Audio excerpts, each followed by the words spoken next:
thank you for that, Ronnie. And thank you to you all. Thank you for the invitation just to be here and to speak. I am still a work in progress of Ronnie and Compass, I feel. So we may need more counseling after we get done. I don't know. But I just have a huge debt of gratitude to this ministry. I can't even tell you how much that our hearts are toward this ministry and everything that you all do. And really, this evening, I just really want to kind of share a little bit of our story and show you and tell you some of the ways that God used Compass to help minister to us and how they were a blessing to us in a lot of different ways. God brought Compass into our lives in some of the hardest and darkest days that we had ever known, that we had ever experienced. And right during that time, God brought them along and just knit our hearts together. And I really am so thankful and can't thank God enough for it. I really can't.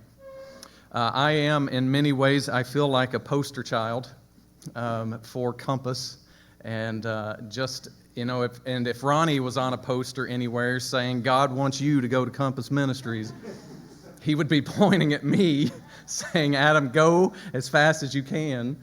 But that being said, you know, I just, again, want to share with you all just a little bit of our story and how God used Compass to bring hope into our lives in a very difficult time. And some of this story may get a little bit heavy, at least for me and for us as I share it, but there's a big bright spot at the end that I want to get to as we get through it. Our family, we went over to China and spent a year in a mentorship there in China and soon relocated up to the northeast part of China, close to North Korea. We were about 45 minutes from the North Korean border up there where it was really, really cold, and went to work alongside of a partner that had an ongoing ministry there, actually inside of the country there of North Korea, and we were going to help out and minister, training Chinese nationals, the locals there, and helping them to get equipped to go inside. And then after we'd been there a couple of years, God then moved us down south across from Taiwan, and that's where we spent really the bulk of our ministry during that time. And, you know, when we talk about missions and we're, you know, as we're talking about it tonight, you know, I think most all of us would agree and know, and maybe many of us have experienced, that the call and the surrender to missions and to serve the Lord is one of the most exciting things that you can be a part of, that you can enter into something like that God is doing and using you and using other people to be a part of taking the gospel to other people. And it's one of the, I think, the greatest things that you can be involved in this side of heaven is to be involved in missions in some way. As you're involved in it, you find that, you know, you see a side of the heart of Christ maybe that you hadn't seen before as you're going into a place that you're not familiar with, people that you don't know, and you're there really just trying to be the hands and feet of Christ and to show love to them. And God shows you some things, you know, as you're doing that, as you have opportunity to do that. You also have the opportunity maybe to see the power of God working in ways in people's lives through His Word that you maybe hadn't seen before, in ways that you know that only God could do that. You reach the end of yourself, you reach the end of all of your abilities, you're exhausted, you're frustrated, and still God just seems to do things. And it's just an incredible thing to see that and to be a part of that, to see how God can work in ways like that. As Ronnie mentioned, we were involved in church planting when we were in China, and that brings its own challenges to that. And I'll be honest, I just marveled week after week that people would even listen to a guy. I speak better Appalachian than English, and to go over there and to learn that language and to see God in spite of me, in spite of my failures over and over again, and all the corrections that they would so kindly give me all of the time, that despite all of that, that people still chose to follow Christ. And we saw the church grow. In spite of all the weaknesses that I brought to the table and everything that I feel like I couldn't do, it was an amazing thing to be a part of, seeing God do something in spite of all of that. And I'm so thankful for that. You know, we did, as we were there watching God work, you know, it's like God, He gave us just kind of like a front row seat to the grace of God, to see what it can do in people's lives, to see how effective that the gospel is. You know, we went into an area where we spent the bulk of the latter part of our work and ministry there, and you know, there was a lot of idolatry there, and to see people rescued out of that, and to see what the gospel can do in changing people's lives. And it was just wonderful to be a part of something like that, to see what God can do with that. That being said, missions work is a life of blessings and battles. And there are a lot of battles that come along with all of those blessings that we do get to experience. It comes with its challenges. And especially the more that you get connected to the people, the more that your heart gets knit to those people, and the more that you love, and you find the less you're being loved. And you just continue to give, and you continue to have that deep, deep connection with people as you're pulling back layers, and you're really getting to know people, and you're giving yourself wholly to what God has called you to do. But in the midst of all of that, you also will find yourself facing things that you didn't expect. You know, you went with a hope and a prayer and a ton of passion, and then you were met with loneliness. And you were met with discouragement. And you were met with isolation, frustration, and not really maybe knowing how to deal with it. Burnout. We were in a pressure cooker where we were, and I'll say a little bit more about that in just a moment. You know, you go over there, we took 3 kids over, and, you know, we're trying to navigate how to raise kids in a different kind of environment, you know, that's different than what we grew up in. And, you know, they're growing up with their own battles and blessings as third culture kids, you know, and we're all just trying to navigate our way as, you know, resources are fewer and communities smaller to try to help you through all of those things. But there's also the spiritual side of the battle. As you're facing all of the isolation, and you're facing those phases of burnout that you may start going through, you enter into a spiritual battle as well. You know, when you join into missions, what you're joining into is to a spiritual warfare that's been going on a lot longer than you've been around. There is a spiritual battle of light and darkness between God and His enemy. And the call to missions is the call to enter into that struggle. And the warfare can get intense as you're entering into that with God, and you're working together with God in what He is doing and has been doing. But what that warfare may bring to you in the intensity of that battle is a lot of doubts. It may bring doubts that you never thought that you would deal with, and questions that you would have about yourself and what you're even doing. It will bring discouragements that you can't even imagine. You're there on the other side of the world serving God, and why do I feel this way? I don't understand. But you've entered into something very special that God is doing. And every country has its own unique challenges as you're trying to minister to the people in that culture. And China, for us, in the way that, you know, we were ministering and seeking to minister there, in many ways was like a slow pressure cooker that just constantly simmered at a low boil, year after year after year after year. And that constant boil that was there, it left you with this sense and the constant awareness of oppression. You could feel it physically. It would be there some days more than others. And it would just be like it just set in on you. There were also times of victory when all of a sudden, in a moment's notice, it lifted, and you just knew somebody's praying somewhere, and it was there, and it was just a part of life. You couldn't really get away from it. As we went over there and serving there in that country, we had to have access to be there, and so to give a visa for my family and myself, we started a business. I started a coffee company. I was roasting and exporting coffee, sending around the world.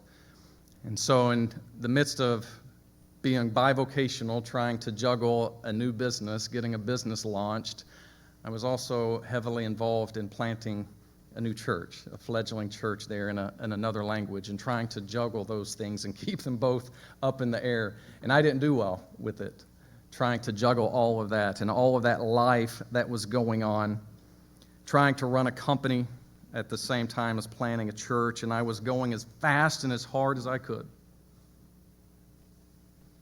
And I was basically outrunning my headlights. My RPMs were pegged, and I didn't know how to change gears. And I kept going harder and harder. My soul started flashing the lights. Check engine, man, something's about to blow up. Something's going to blow up. And then it happened. The year that I would say, I would call it the year from hell. And honestly, I think that may be a good description of it. In the midst of that difficulty and all of the stress of everything that we were already involved in, we began to be targeted. And in a year's time, had over 20 visits from immigration and police at our work, at home, and at church. And God strengthened me, and He kept me strong, and we got through that year, and we saw the church continue to grow, and we saw great things happen. And then once the coast was clear, Adam went on a fast journey down. And I crashed. I got jaded. I got numb. I was emotionally numb. Couldn't respond to anything. And by the grace of God, He started breaking through that callousness and that numbness and everything that was settling in. And I got some glimmers of hope as He started bringing me through all of that, but we never came back. I stayed on the field, just as you all were talking about going through. But I recovered just enough to feel like I could keep going. And so here I went again. And I went as hard as I could again. God gave us some great times of ministry. It was intense ministry. COVID happened during all of that. And we were able to stay in country for a couple of months after COVID. And we were able to do more ministry in just a few months than we had ever done. We came back after COVID had started, and I was exhausted, I was spent, and I was shutting down again. I'd given everything that I could, and I didn't know what to do to fix it. I was broken. That's how I felt. I felt like I was broken on the inside. Went through about a year, 18 months back in the States, and again saw just a little bit of recovery. And then we had some major problems at our church back in China. And my son in the faith, he betrayed me. And we had some deep hurt that started going on at the church there. And we went through a period of grieving and mourning like I've never entered into. A loss like I have never felt in my life. A hurt that I had never known. And within a few weeks, I met that guy. And that was right when God brought Compass into our life. Is when we didn't think we could get any lower that the days couldn't get any darker, that the hurts that we had gone through we had never felt before. And right then, God sent Ronnie and Compass into our lives. So when I say that we owe a debt of gratitude to this ministry, I mean that from the bottom of my heart. That we wouldn't, I don't think, be here without them in everything that they have done to us, or for us. Yeah, and to us. You know, you start going through some of the residual effects of running life on empty, of the effects that it has on yourself, your health, the effects that it has on your family. And we were probably a textbook case of, if you want to burn out for Jesus, do it this way. That was us. That was me. Psalm 69, 1 through 3, really describes where we were at. It says, "Save me, O God, for the waters have come in unto my soul. I sink deep in mire, where there is no standing. I have come into deep waters, where the floods overflow me. I am weary with my crying. My throat is dry. My eyes fail while I wait for my God." And we felt that way, like we were drowning. We didn't have any connection with Compass. Our mission didn't have any connection with Compass. It was just something that God orchestrated to bring us here. My wife met another missionary family that had connection with Compass and introduced us. And in the midst of all the sorrow that we were feeling, in the midst of feeling displaced and disoriented and all of this, the burdens of everything that we were going through, God brought us to Compass. And there were several blessings that we got out of that. And I want to give you just a few of those. And I want to leave you with these this evening. Because when we came here, what we found was a ministry that was seeking to minister to our whole person and our whole family. And they were seeking to minister to us spirit, soul, and body. And they were focused on that. I think it's pretty obvious, but, when we came here, I felt broken, I felt used up, and I assumed God was done. That's where we were. I assumed He was done. I had no hope or vision or purpose, any sense of purpose. I was so exhausted spiritually, emotionally. I was exhausted physically. We did have support from Ascending Church. We had support from our organization, but they weren't equipped to help us in the way that we needed. They didn't have the resources. They didn't have the understanding. They really didn't even know how to help for us other than just pray for us. But that was really the extent of everything that they could do for us. We know that they loved us, but there was a limit to what they were able to help us with. And so when we found Compass, what we found was somebody that focused on all of us and all of what we were going through. And as I said, both all spirit, soul, and body, as we had to go through processing years of emotions and years of life and untangling a lot of stuff. But what was so wonderful in the way that Compass ministered to us is they didn't just untangle it and say, wow, that is a mess. They untangled it and said, but wait, there's more. There's hope on the other side of that. And they actually helped walk us through to hope, to show us how to get to that place, to give us a path forward. And they walked through it with us, through those hard times of life and all of that darkness. They were there. And as I said, they weren't just there for me. They were there for my wife. They were there for my kids. And they walked through all of that with us to be our friend And there's a verse in Galatians 6:2 that I think really describes what you all do. And the Bible tells us that we are to bear or to carry one another's burdens and so fulfill the law of Christ.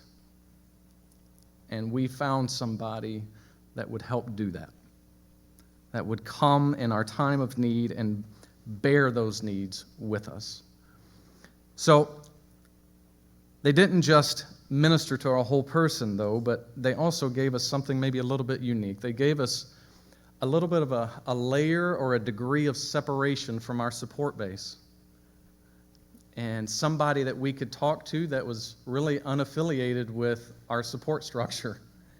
And that seems maybe a little odd or strange, but it was something that we needed so that we could be transparent, that we could talk in a place where we could just share everything that we were going through, how we had gotten to where we were, and how we could fix what we were in, to process emotions and all the doubts and everything.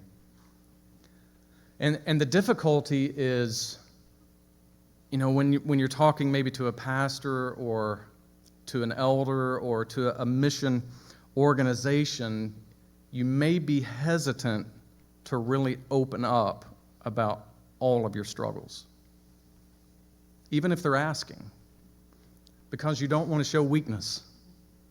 You don't want to show that you're really having a difficult time with things, so you may not share the way that you need to. You may be kind of hesitant.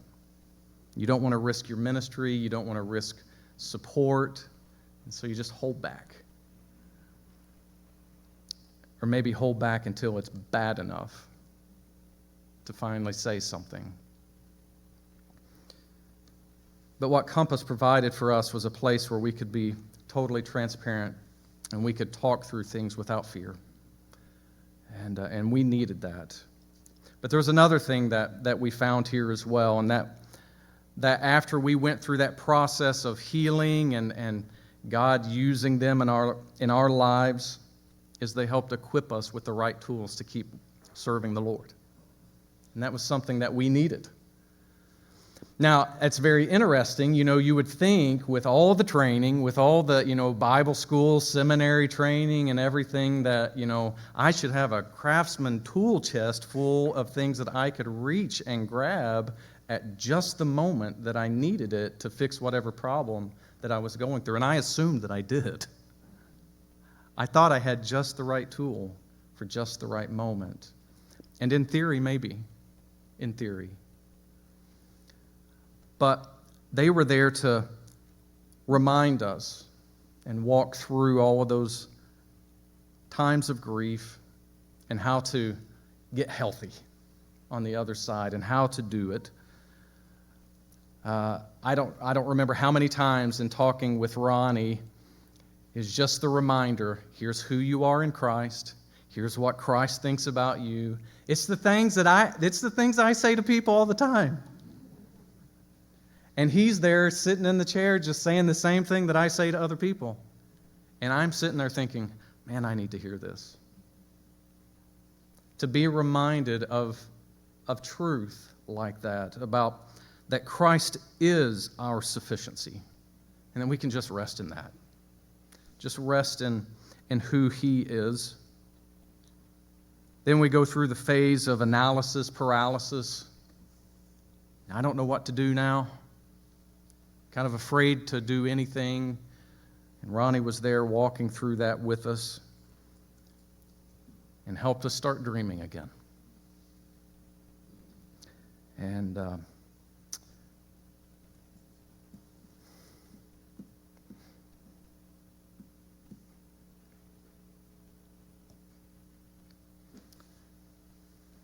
I can't tell you what that means to me, to be able to now minister again from a place of joy that I thought was gone.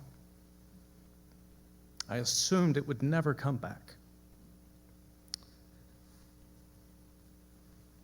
But to have somebody that walked through the hardest, darkest days of my life, to grieve with me, with us, and everything that we were going through, And I remember the day when we walked out of that office and hope started to flicker once again. I realized, wow, I think God's doing something. So I'm very pro-compass, if it's not obvious. And if I had to sum up what God has taught us and what we have experienced in just seeing this ministry and having you all minister to us,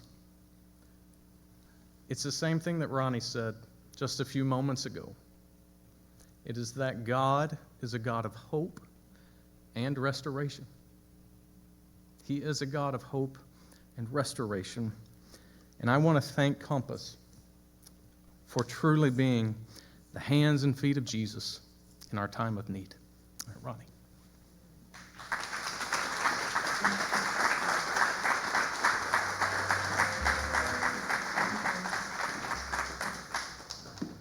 I didn't know you were going to do that.